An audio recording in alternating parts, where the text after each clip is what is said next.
এই মুহূর্তে সবচেয়ে বিরাট বড় খবর, পশ্চিমবঙ্গ রাজ্য সরকারি কর্মচারীদের ডিএ নিয়ে এবার মুখ্যমন্ত্রীর ঘোষণা। এই মুহূর্তে কিন্তু ডিএ নিয়ে বিরাট বড় ঘোষণা। গত ডিসেম্বর মাসেই কিন্তু 4% হারে ডিএ বাড়িয়েছিল, কিন্তু পশ্চিমবঙ্গের বকেয়া ডিএ নিয়ে মুখ্যমন্ত্রীর ঘোষণা সরাসরি প্রশাসনিক সভা থেকে। যে গত প্রশাসনিক সভা থেকে কি বকেয়া ডিএ অ্যালাউন্স এবং ডিএ নিয়ে প্রসঙ্গে মুখ্যমন্ত্রীর বক্তব্য অবশ্যই জানাবো আজকের এই ভিডিওতে। বকেয়া ডিএ তথা ডিএনএস অ্যালাউন্স বা ডিএর দাবিতে কিন্তু উত্তাল বাংলা। দিনের পর দিন অনশন করছেন ন্যায্য দাবির জন্য, এবং কেন্দ্র হারে রাজ্য সরকারি কর্মচারীরা 46% হারে দিয়ে দিচ্ছে, এবং কেন্দ্র সরকার রাজ্য সরকারি কর্মচারীদেরকে 46% হারে দিয়ে দিচ্ছে। এদিকে আমাদের রাজ্য সরকারি কর্মচারীদের কিন্তু পশ্চিমবঙ্গ রাজ্য সরকারি কর্মচারীদেরকে মাত্র 6% হারে দিয়ে দিচ্ছে, এবং গত ডিসেম্বর মাসে কিন্তু 4% ডিএ বাড়িয়েছে। এবার মোট শতাংশ 10% হারে ডিএ পাবে। এবার গত 2016 সাল থেকে মামলা চলছে এই ডিএ মামলার ব্যাপারে।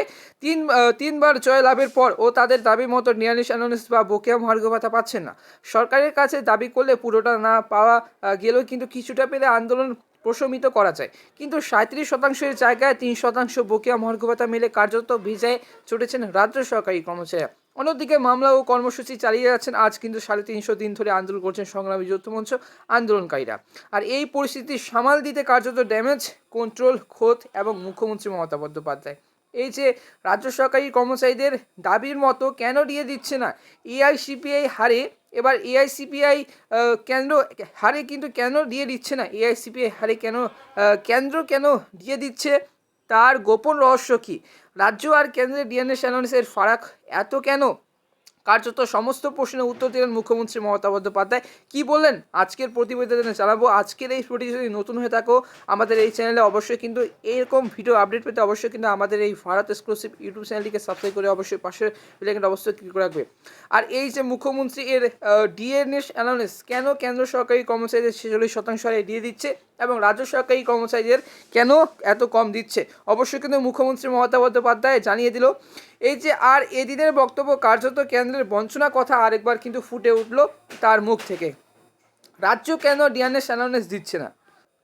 প্রশ্ন হচ্ছে যে পশ্চিমবঙ্গ রাজ্য সরকারি কর্মচারীদের কেন পুরো দিয়ে দিচ্ছে না রাজ্যের বহু প্রকল্পের টাকা, এবং প্রশ্ন হচ্ছে যে রাজ্য সরকার বা রাজ্য কেন ডিএনএস অ্যালাউন্স দিচ্ছে না নিয়মিতভাবে। তো এই যে রাজ্যের বহু প্রকল্পের টাকা কেন্দ্র সরকার কিন্তু আটকে রেখেছে, এবং উত্তর হচ্ছে যে রাজ্যের বহু প্রকল্পের টাকা কেন্দ্র সরকার রেখে দিয়েছে। রাজ্যকে বঞ্চিত করা হচ্ছে আবাস যোজনার টাকা, 100 দিনের কাজের টাকা, রাস্তার টাকা, সমস্ত প্রকল্পের কেন্দ্র বরাদ্দ বন্ধ করে দেওয়া হয়েছে।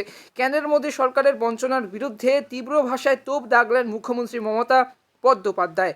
এবার যে এদিন ঝাড়গ্রামের সভা থেকে কেন্দ্রের মোদী সরকারের বঞ্চনার কথা তুলে ধরেন মমতা বন্দ্যোপাধ্যায়।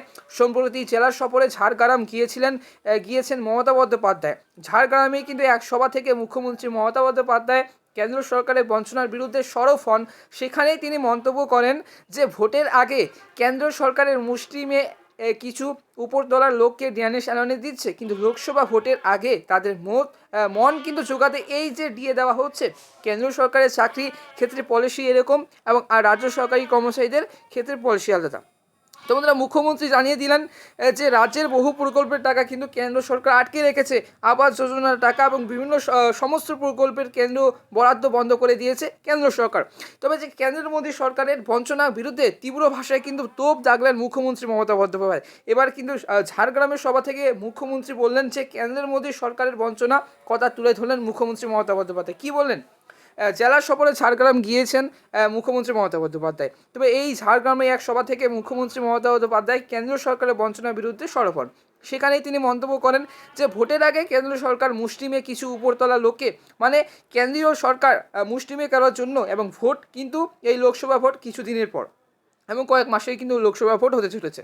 তবে এই যে লোকসভার ভোটের আগে মুষ্টিমে কিছু উপরতলা লোকে ডিএনএস অ্যালাউন্স দিচ্ছে, মানে কেন্দ্র সরকার যে রাজ্য সরকারি কর্মচারীদেরকে, কেন্দ্রের সরকারি কর্মচারীদেরকে কিন্তু লোকসভা ভোটের আগে দিয়ে দিচ্ছে মুষ্টিমে করার জন্য। তবে লোকসভা ভোটের আগে তাদের মন জোগাতে দিয়ে দেওয়া হচ্ছে মুখ্যমন্ত্রীর মতে যে এই যে কেন্দ্র সরকারের চাকরি ক্ষেত্রে পলিসি এরকম, আর রাজ্য সরকারের চাকরির ক্ষেত্রে পলিসি আলাদা। মানে মুখ্যমন্ত্রী বলতে চাইছেন যে কেন্দ্র সরকারের কর্মচারীদের পলিসি আলাদা, বা অর্থ কমিশন বা অর্থ যে কোনো হোক না কেন, যে চাকরির পলিসি আলাদা বা অর্থের পলিসি আলাদা।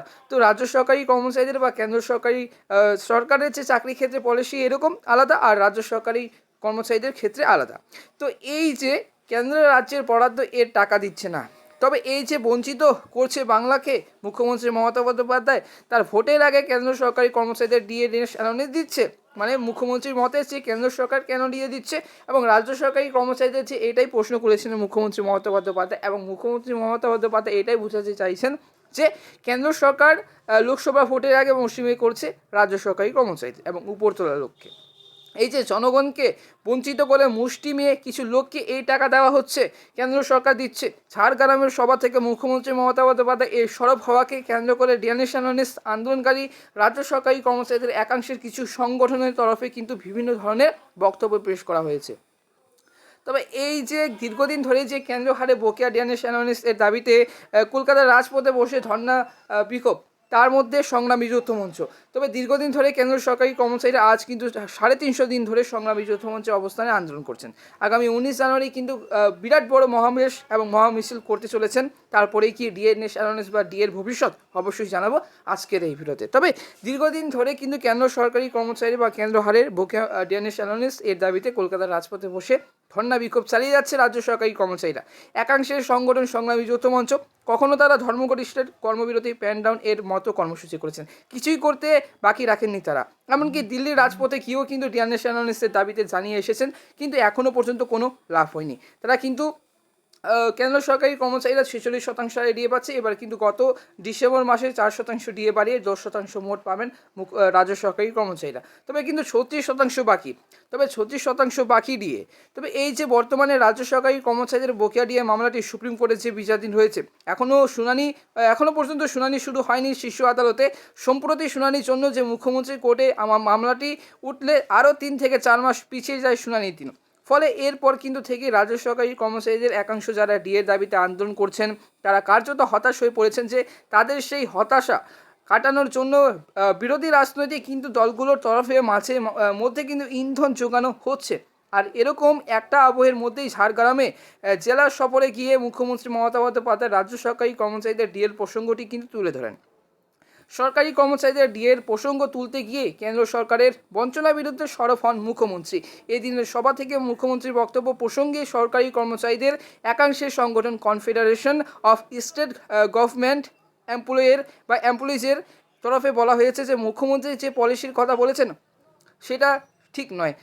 কেন্দ্র সরকার বছরে 2 বার ডিএ দিয়ে থাকে, সেই নিয়ম অনুযায়ী ফের কিন্তু ডিএ দিচ্ছে কেন্দ্র। এর সাথে ভোটের কোনো সম্পর্ক নেই। আর রাজ্য ও কেন্দ্র সরকারের ক্ষেত্রে সামাজিক প্রকল্প ও বেতন দুটি কিন্তু বেতন কাঠামো বা রাজ্যের যে চাকরির কাঠামো বা পলিসি বা বেতন দুটি কাঠামো কিন্তু আলাদা হিসাবে টাকা দেয়। তবে আর মুখ্যমন্ত্রী এটা বলেন যে তাই প্রকল্পের টাকা দিয়ে ডিএনএস দেওয়া হচ্ছে, এই যুক্তিমূলক। তবে মুখ্যমন্ত্রী বোঝাতে চাইছেন যে মাননীয় মুখ্যমন্ত্রী মমতা বন্দ্যোপাধ্যায় যে কেন্দ্র সরকারি কর্মচারীদের পলিসি আলাদা, চাকরি এবং অর্থ কাঠামো কিন্তু বেতন কাঠামো কিন্তু সম্পূর্ণই আলাদা। আর যখন রাজীব গান্ধী প্রধানমন্ত্রী ছিলেন তখন থেকেই কিন্তু কেন্দ্র সরকারি কর্মচারীদের বছরে 2 বার এইভাবে ডিএ দেওয়ার প্রক্রিয়া শুরু হয়েছিল। মোদী সরকারের আমলেও সেটা একইভাবে চলছে। আর রাজ্যের পলিসি সম্বন্ধে মুখ্যমন্ত্রী সেট এ যখন মামলা হয়েছিল তখন কিন্তু জানাতে পারেন যে এআইসিপিআই সূচকের উপর নির্ভর করে ডিএনএস দেওয়া হয়ে থাকে। তবে বকেয়া ডিএ আন্দোলনকারীরা আরেক সরকারি কর্মচারী সংগঠন সংগ্রামী যৌথ মঞ্চের তরফে বলা হচ্ছে, মুখ্যমন্ত্রী বলেছেন কেন্দ্রের হাতে রিজার্ভ ব্যাংক রয়েছে, আর তাহলে অন্যান্য রাজ্যগুলির সরকারি কর্মচারীদের ডিএ দেওয়া হচ্ছে কীভাবে? তাদের হাতে তো আর রিজার্ভ ব্যাংক নেই। মানে মুখ্যমন্ত্রীর বক্তব্য বা উত্তরের মধ্যে দিয়ে কিন্তু সংগ্রামী যৌথ মঞ্চের ডিএ আন্দোলনকারীরা বলেছেন যে আপনি বলছেন কেন্দ্র সরকারি কর্মচারীদের এবং কেন্দ্র সরকারের কাছে রিজার্ভ ব্যাংক রয়েছে এবং অন্যান্য রাজ্যের কাছে তো রিজার্ভ ব্যাংক নেই, তাহলে কিভাবে দিচ্ছে অন্যান্য রাজ্য সরকারি কর্মচারীদেরকে ডিএ? এটাই কিন্তু প্রশ্ন করেন। তবে এই যে প্রসঙ্গত ঝাড়গ্রামের সভাতে কিন্তু মুখ্যমন্ত্রী মমতা বন্দ্যোপাধ্যায় কেন্দ্র সরকারি কর্মচারীদের চাকরির সঙ্গে এই যে রাজ্য সরকারি কর্মচারীদের কিন্তু চাকরির পার্থক্যর বিষয়টিও কিন্তু তুলে ধরেন। তবে এর আগেও কিন্তু কেন্দ্র হারে বকেয়া ডিএনএ এর দাবিতে প্রসঙ্গে এই একইভাবে কিন্তু কথা বলেছিলেন মুখ্যমন্ত্রী মমতা বন্দ্যোপাধ্যায়। এটা ঠিক যে কেন্দ্র সরকারের হারে ডিএ বা বেতন কখনই রাজ্য সরকারের চাকরি করে দাবি করা যায় না। আর আগেও কিন্তু একাধিকবার জানানো হয়েছে যে রাজ্য জুড়ে বহু সামাজিক প্রকল্প চলছে, আর সেখানে কিন্তু রাজ্যের কোষাগার থেকে নিয়মিত খরচ হচ্ছে। আর সেই জায়গায় দাঁড়িয়ে কিন্তু রাজ্য সরকার সেখানে রাজ্যের কোষাগার থেকে নিয়মিত খরচ হচ্ছে, আর সেই জায়গায় দাঁড়িয়ে রাজ্য সরকারি কর্মচারীদের পকেটে মোটা অঙ্কের টাকা ঢুকানোর জন্য বিরাট পরিমাণ দিয়ে দিতে গেলে সাধারণ মানুষের কিন্তু এই সমস্ত প্রকল্প বন্ধ হয়ে যেতে পারে, যেটা কখনোই রাজ্যবাসী সহজে মেনে নেবে না। তো বন্ধুরা, রাজ্য সরকারি কর্মচারীদেরকে আপনারা জানেন যে আপনারা জেনে গেছেন যে আজকের এই প্রতিবেদন দেখে, তো অবশ্যই কিন্তু রাজ্য সরকারি কর্মচারীদের কিন্তু এখনও পর্যন্ত ইতিমধ্যেই কিছু ঘোষণা হয়নি ডিএ নিয়ে। তবে আগামী দিনে কিন্তু আগামী 19শে জানুয়ারি কিন্তু ধর্মঘট করতে চলেছেন এবং রাজ্য সরকারি কর্মচারীরা, এবং ডিএর ভবিষ্যৎ কি অবশ্যই কিন্তু এই মহামিছিলের পর জানানো হবে। তো এই ছিল আজকের ভিডিওটি যদি ভালো লাগে থাকে অবশ্যই ভিডিওকে লাইক করবে, চ্যানেলটিকে অবশ্যই সাবস্ক্রাইব করে পাশের বেল আইকনটা অবশ্যই ক্লিক রাখবে। ধন্যবাদ।